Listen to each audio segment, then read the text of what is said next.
MetroPolitics on Jewish Week TV. It's a beautiful day here in the great borough of Brooklyn, and we're here in Borough Hall with the head honcho himself, Borough President Marty Markowitz. Thank you so much for having us here in the office. Here in Brooklyn, you've got perhaps the biggest Jewish community outside of Israel. There's no question, especially Orthodox and Hasidic and Sephardic, no question. Now, when I was a boy, Brooklyn still had one of the largest Jewish populations in the world outside of Israel, and certainly the largest in the United States, but it was primarily secular Jews, conservative Jews, as I am, conservative reform. Today, it's mostly Orthodox and Hasidic. That's the great majority of Jews that live in Brooklyn now. You also have a growing Muslim population. Yes, indeed we do. Including some from the Middle East. And yet things seem to be very smooth, a lot of coexistence going on. You're optimistic that will continue, and I'm very optimistic. I've made it my business as borough president to reach out to the Muslim community. In fact, this evening we have our annual Lebanese Heritage Night. We have a Turkish Heritage Night. We have iftar during their fast. We break the fast here at Brooklyn Borough Hall, which we invite folks of every religion. I think it's important. Turkish, of course, it's important that we continue to reach out to our growing Muslim population to ensure that they know that they're part of the family of Brooklyn and New York. When situations bubble over in the Middle East, as they are now, yes, are you concerned that that could come home here?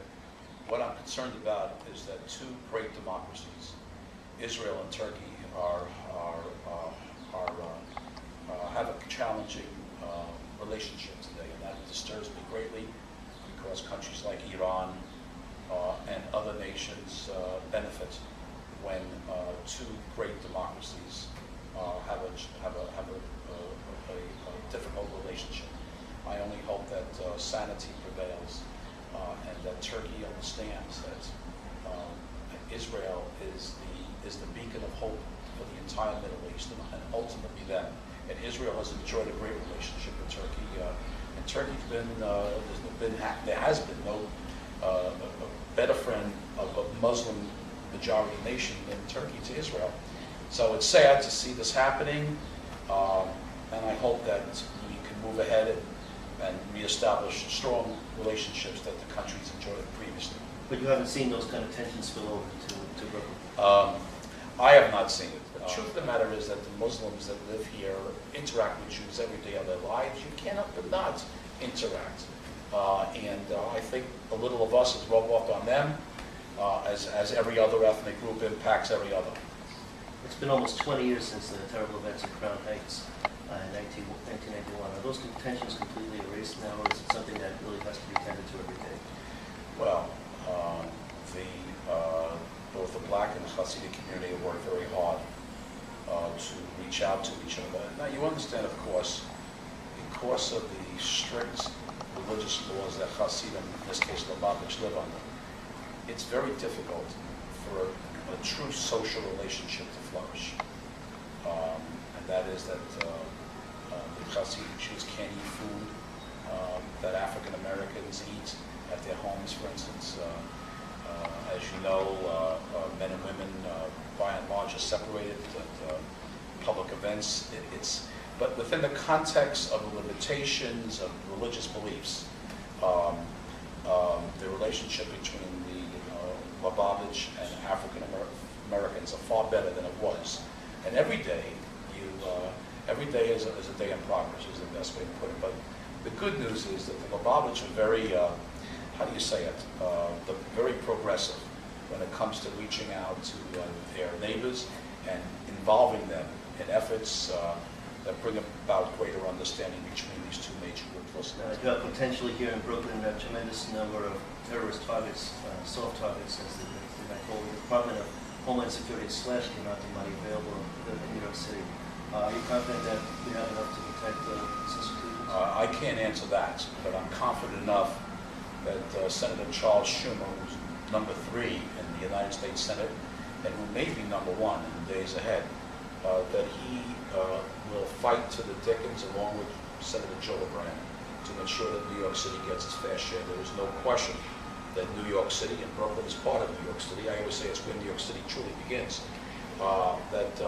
there is no question that the terrorists see New York as symbolic of a hit on America. And so therefore, the great majority of funds for Homeland Security should be directed to New York City. We're not trying to make a money grab. The reality is that they're not going to Iowa. They're coming to New York City. You're in your third term now as Borough President. You benefited from the change around the third term that Michael Bloomberg put through. Are you satisfied with 3 terms, or do you think there should be, what should it be going forward in the future, the amount of terms for citywide officials? I believe the greatest term limits is called elections. And I think term limits is a anti-democratic measure that that the residents, the voters of New York City voted on twice. I don't believe that the arguments fully were fleshed out among the voters. The voters should have the ultimate choice. Term limits forces out automatically, whether you're good or bad, it forces out the good and the bad, and denies the right of the voters to select who they want to serve. What will you do after this term is over? Are you looking that far ahead? 3 years? I really don't know what I'd be doing. I have 3.5 exciting more years here. Considering running for higher office? Listen, you never, in this profession, you never rule out any possibilities for other office. But suffice it to say that that the fact that I'll be 2 months shy, 2 months shy of 69 when my position as Borough President is concluded. It's that kind of an interesting age, and so let me cross that bridge when I get to it. It's okay. I'm happy for the next 3.5 years that I'm in the job that I always wanted in my life, which is Brooklyn Borough President. You're known for putting the signs on the highway, leaving Brooklyn, forget about it, leaving Brooklyn quite vague. Why? Because it's all about branding Brooklyn. It's a brand. For instance, no disrespect to Queens, but if you go around the world and you say you're from Queens, then you automatically have to say in New York. But when you go around the world and say Brooklyn, no one asks you any other question after that. Brooklyn is instantaneously known around the world, and I've been not everywhere in the world, but enough places that I meet someone from Brooklyn, or they know Brooklyn, or they lived in Brooklyn, they visited Brooklyn, they came, whatever the story is, relatives here, and Brooklyn has a certain brand, a certain what you call feeling in the world of being a place that's unlike any other, and that's exactly why I put those signs up.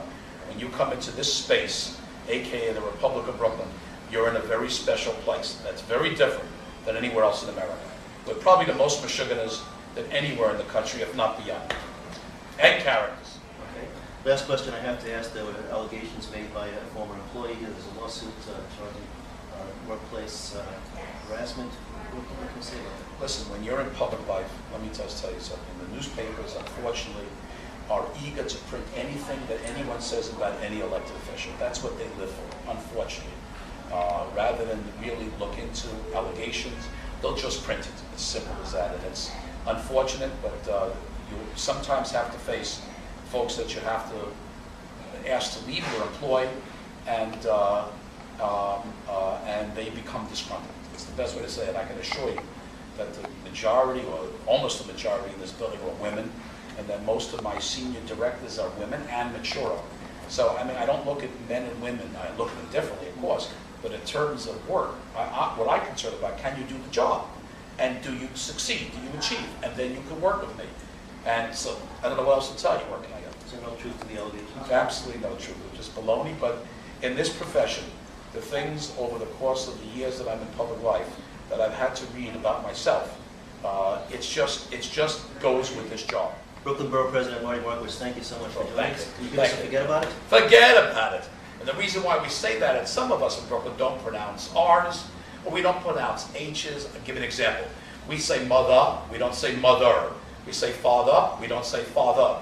But we say water when it's water. That's a little example. Or use, or asked. So we don't pronounce the R's like that's why we say forget about it, rather than forget about it. Very simple. It's Brooklynese. Thank you so much. Okay.